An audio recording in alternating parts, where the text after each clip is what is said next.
How to start a sports card business with only $500 in under 7 days. The reason I think this is important is because there's a lot of people out there that may not want to start with a lot of money. You might be skeptical. You might have your wife telling you not to buy any more cards, but I'm going to show you how to start being profitable in under 7 days. And it's not so easy, but let's get into it. So step one, you have to determine your strategy, how to make money. There's a few different ways to make money in sports cards. You could buy vintage cards and hold them long term. Probably not the best way to make money in under 7 days. You can go to card shows and flip cards. Not a bad strategy. You could get cards graded, which is a good strategy, but it might take longer than 7 days. Or you could do what I do a lot of and buy high-end modern cards while they're low.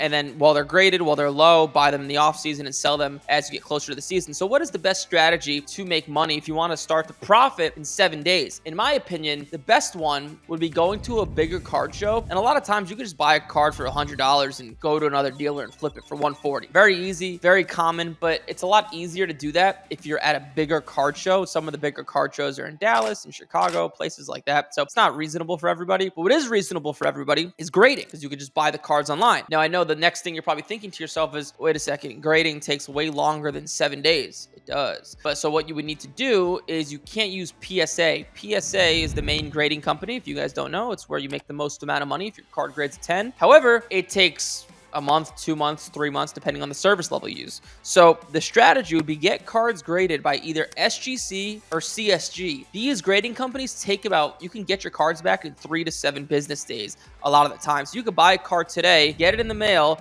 or send it to someone that can send it to them, have them grade it in a few days and have it back to you. It'll take roughly about a week from the minute you send it out to the minute you get it back in. The question then begs, what cards should you send to SGC? So there's a problem. The reason people don't send cards to SGC and it takes a lot shorter is because it's not as desirable. An SGC 10 is worth probably 30 to 50% less than a PSA 10 on average. So you have to determine cards you're going to make a bang for your buck. There's a few different pieces of criteria when you're buying a card. Number one being the multiplier. So if I buy a card for $100 and I'm going to spend $20 to get it graded, if this card grades a 10, I don't want this card to be worth $150 as a 10. I want to at least 2 times my money. That's what I've been using for the longest time, and it's worked for me. So you have to find cards where you could actually 2 times your money.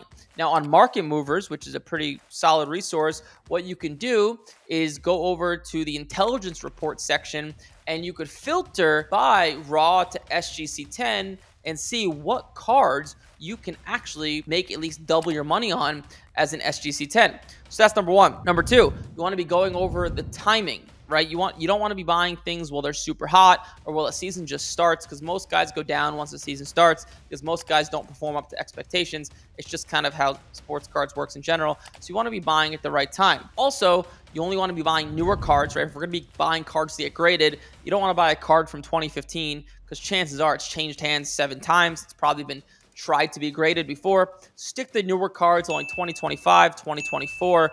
It'll make your life a lot easier. And piggybacking off of that, you want to be using gemrate.com.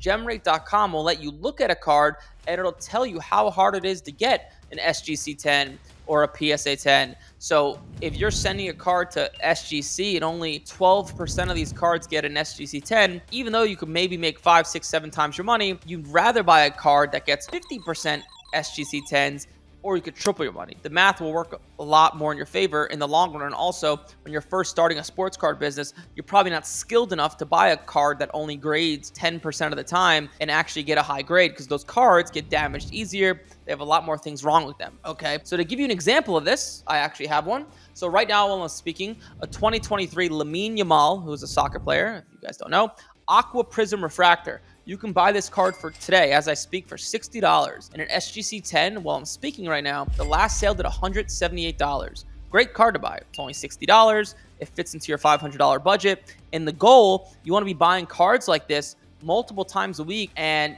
maybe spending $100 the first week, then $200 the second week, and then another $200. Now you spent your $500, but you have cards coming back to you and you want to keep this flow going and then eventually gain enough money to start to send cards to PSA where you could spend money for a month, 2 months without seeing a return because PSA is going to take longer to get back to you. There are great cards just like that. It took me about 5 minutes to find that card. There's tons of those cards all over eBay. Use market movers to determine what cards you should be looking for. What you can do is you can go to eBay. You can search for SGC 10s. You could type in 2025 SGC 10s and then just look at what SGC 10s sell for a lot of money and just reverse engineer it and then go find those cards on eBay. So that's a great way to start with under $500 and make a few bucks and get it in the door before starting to scale up. And then once you get these cards back, how to sell them. Where's the best place to sell your cards? It's the most common question I see and I get all the time. And the simple answer is actually to people on your phone. Let me explain. The best place to start selling cards when you first start is either card shows, which I know is not possible for everybody, Facebook, or Instagram. Why? Because you pay no fees and you gain people's contact information. When you go and sell a card on Facebook, now you have this guy's Facebook Messenger, or maybe you get his cell phone number.